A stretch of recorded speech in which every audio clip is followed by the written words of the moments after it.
Okay, so Nick, let's just start off with what got you into ghost hunting? Just a fascination. All my life I've been fascinated with supernatural, paranormal, just everything from UFOs, aliens to ghosts, and it just kind of was a fascination until I got to Las Vegas, Nevada, and I met Zach and Aaron. I knew Aaron for years before I started doing ghost adventures, and we kind of just teamed up, went off the road on the haunted mining towns, and just started investigating for ghosts. And we got some amazing evidence, which turned into our documentary, which is now the series. When were you most scared shooting the show?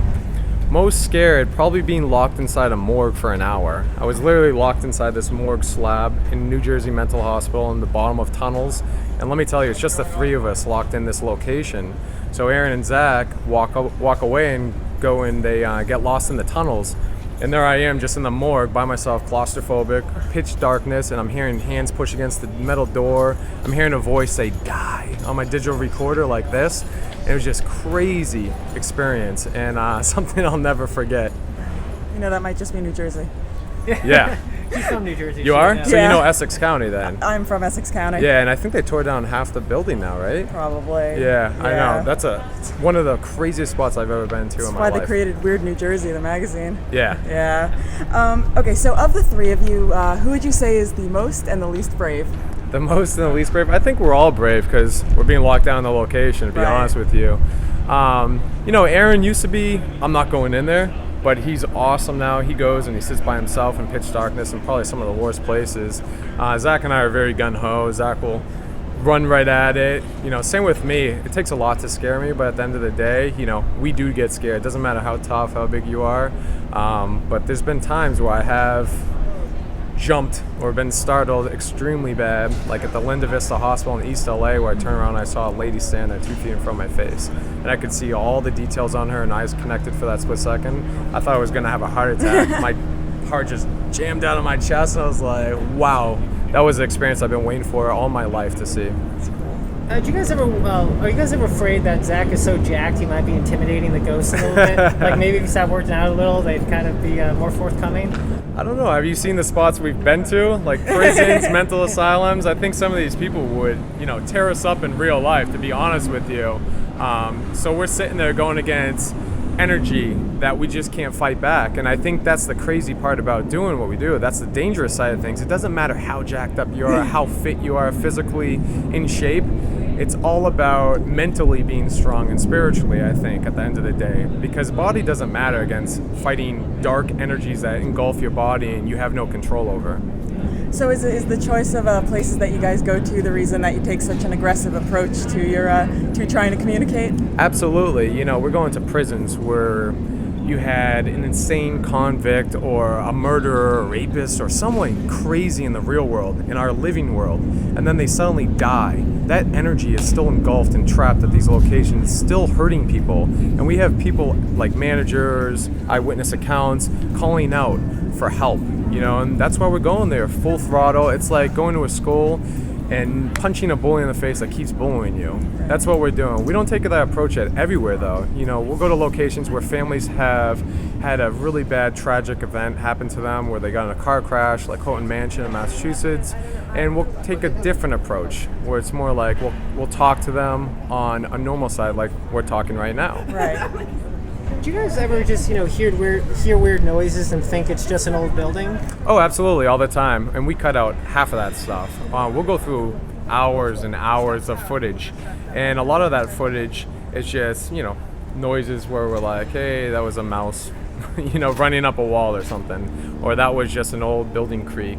So yeah, we're really particular on what we analyze and what we really go after. If the three of us are there and we're like, we didn't hear that at that certain time where we hear that noise, with our own ears, and we capture on a digital recorder, then we know it validates some of the material that we're getting. What would you say to people that don't even believe in the possibility of ghosts? Get out there and experience it for yourself. I think until you have that experience, like I did at Linda Vista Hospital, then it's something that's going to keep rattling around in your mind forever. And, it doesn't matter what your beliefs are. It doesn't matter what religion background you came from. It doesn't matter if you believe or not. Until you have that experience, trust me, it opens up your mind to a whole different ball game. And everybody is going to die someday, right? So we won't know until we die, but that's what we're trying to look for. More answers, getting closer to that experience. Can we wait a second for the helicopter? Sure. It's like, wow. And apparently there's some sort of air show going on right now. Navy base right next door. Oh, yeah. There you go. Well, they are very cool, though. Look at that. Yeah. Sweet. That's cool. There are security guards. Exactly. Okay, I think we're good. Aaron's gonna come parachuting in. There he is. He just dropped down. What's up, Aaron? How's it going? How's the trip? What I wanted to ask you was, what's your favorite ghost movie? Favorite ghost movie? I have a ton. I like psychological thriller, something that can really happen in real life. You know, one of the scariest movies I think I've watched, and to date, and I finally said this is the movie, is The Exorcist. The Exorcist just blows my mind away. I can watch any movie. I've seen almost every horror movie. I've seen all sorts of different genres of movie. But now, as I get older, there's something about that movie that just makes my teeth cringe a little bit, because I think I know, after experiencing some of these possible things that are out there, that these things can happen that happened in a fictional movie like The Exorcist. Yeah. Can you explain to us that box that you guys use that kind of sounds like Stephen Hawking? Which one? The spirit box? Yeah. Where it scans through all the frequencies? No, the one that like I think it's the PX. Yeah. It uses energy, or it connects with energy in the environment, and it precisely gives accurate wording what the energy is picking up on. So it breaks down and decodes certain energies like angry, depression, sad, sorrow, and scientifics have proven or have put it together where it breaks down each word into certain syllables, and that's how it pronounces through that box. It's kind of the best way to describe it. Okay. On kind of a weird scientific level.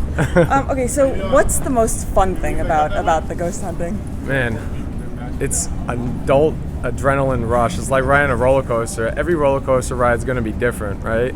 Same thing with going to all these locations. You don't know what you're going to get. It's like finding a needle in the haystack sometimes with paranormal, capturing paranormal stuff. And I think that's the adult adrenaline rush in me, because I'm just like, hey, I'll climb that rock wall before these other two guys will. And I'll run into that room, where this mental patient is or whatever. And that's, I guess, what I get out of it. It's just a thrill and knowing that we might capture something life after death. That's very cool. Is there any questions? What do you think is the best evidence that you guys have ever gotten?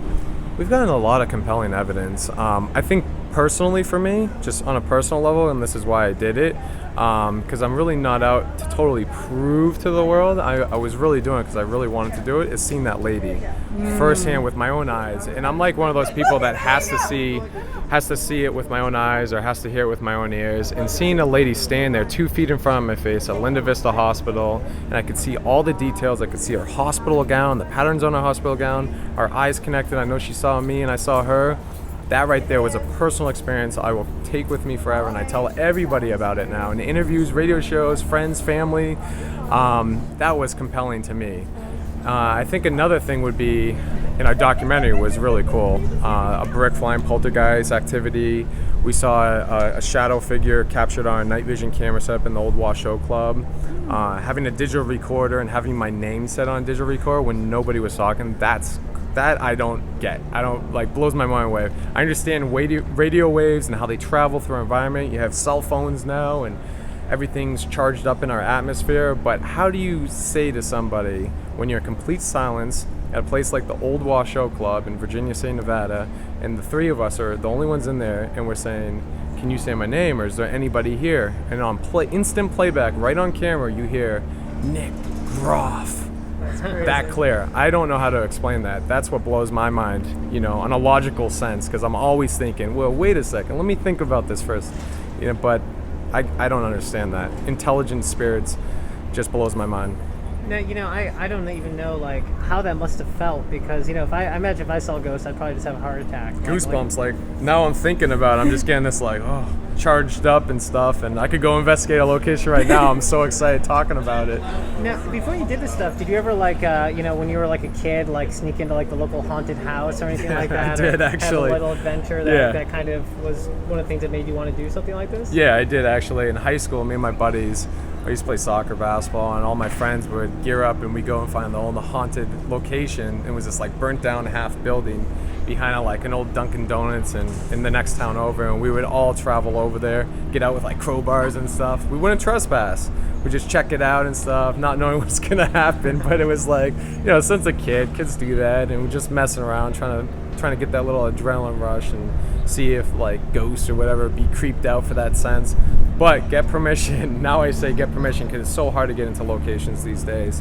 And the more and more this is coming aware to everybody, on TV and such things like that, I think more people are coming forward and doing it now.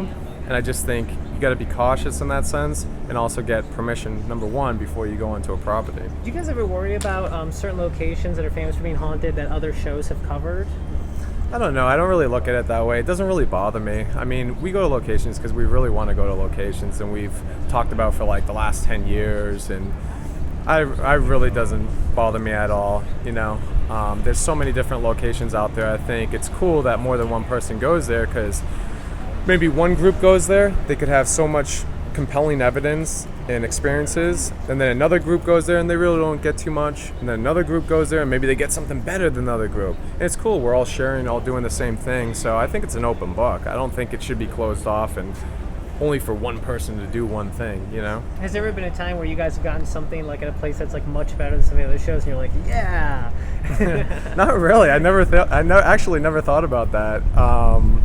Yeah, I don't know. I really don't watch too many of the other shows, to be honest with you. We kind of just go in and do our own thing and then get out and we analyze our evidence, and this is what we captured. I mean, we look at it as what we personally do, not like, oh, we got better evidence. It's not like a basketball game, like, hey, I'm going to beat you, I'm a better player than you. Because I do that a lot on the basketball court, but not with what we do.